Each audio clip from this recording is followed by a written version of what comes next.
நீங்கள் பைத்தன் டெவலப்பர் ஆகணும்னு ஆசைப்பட்றீங்களா, இல்லை பைத்தன் படிக்கணும், ஃபார் எக்ஸாம்பிள் உங்களுக்கு ரெக்குயர்மெண்ட் இருக்கும், அந்த ரெக்குயர்மெண்ட்டுக்கு ஒரு சாஃப்ட்வேர் சொல்யூஷனாக நீங்கள் பைத்தனை சூஸ் பண்ணணும்னு நினைக்கிறீங்கன்னா அதுக்கு ஏதாச்சும் ரெக்குயர்மெண்ட் இருக்கா? ஸோ பைத்தன் படிக்கிறதுக்கு முன்னாடி எனக்கு என்ன தெரியணும், என்னென்ன கான்செப்ட்ஸில் எனக்கு அண்டர்ஸ்டாண்டிங் இருக்கணும் அப்படின்னு பார்த்தீங்கன்னா நிறைய கான்செப்ட்ஸ் இருக்குது. இந்த கம்ப்யூட்டர் சயின்ஸ் நாலேஜ் இருக்கணும். ஸோ ஏன் கம்ப்யூட்டர் சயின்ஸ் நாலேஜ் இருக்குன்னு பார்த்தீங்கன்னா, நீங்கள் you are going to work in a programming லாங்குவேஜ்னா it is going to be running on computer.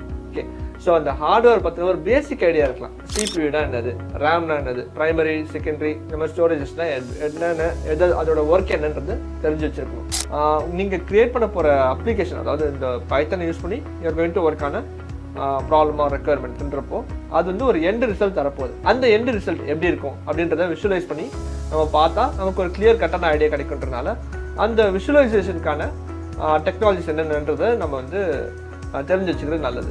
So அது என்னென்னு பார்த்தீங்கன்னா இந்த HTML இருக்குது, CSS இருக்குது. ஸோ ஒரு வெப் அப்ளிகேஷன் ஒரு கான்செப்டில் வரும்போது நம்ம இந்த 2 டெக்னாலஜிஸை நம்ம தெரிஞ்சு வச்சுக்கிறோம். அது ஒரு ரொம்பவே வந்து ஒரு பேசிக்கான ஒரு ரெக்குயர்மெண்ட்.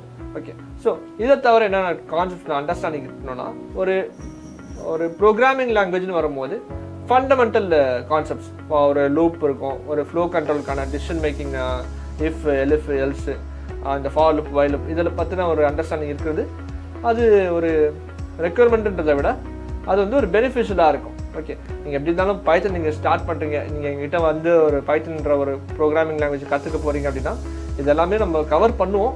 இருந்தாலும் it will be highly beneficial for you.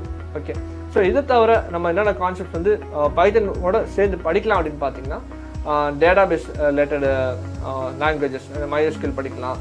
தென் எப்படின்னு பார்த்தீங்கன்னா இது எல்லாத்தையும் இன்டெகிரேட் பண்ணுறது எப்படி, ஸோ யூஸிங் ஃப்ரேம் ஒர்க் அது எப்படி பண்ணலான்னு.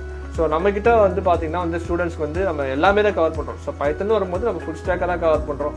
HTML, CSS அந்த பேசிக் ஃப்ரண்டெண்ட் லாங்குவேஜ்லேருந்து எப்படி அந்த ப்ராஜெக்ட் விஷுவலைஸ் ஆக போகுதுன்றது ஆரம்பித்து அந்த லாங்குவேஜ் கவர் பண்ணுறோம், ப்ரோக்ராமிங் லாங்குவேஜ் கவர் பண்ணுறோம், அப்புறம் டேட்டாபேஸ்க்கு MySQL கவர் பண்ணுறோம். ஸோ ஃப்ரேம் ஒர்க் வந்து நம்ம Flask, Django இப்படி தான் கவர் பண்ணுறோம். ஸோ ஒரு எண்ட் டு எண்ட் சொல்யூஷனாக தான் நம்ம வந்து ஃபோக்கஸ் பண்ணுறது. தேங்க்யூ.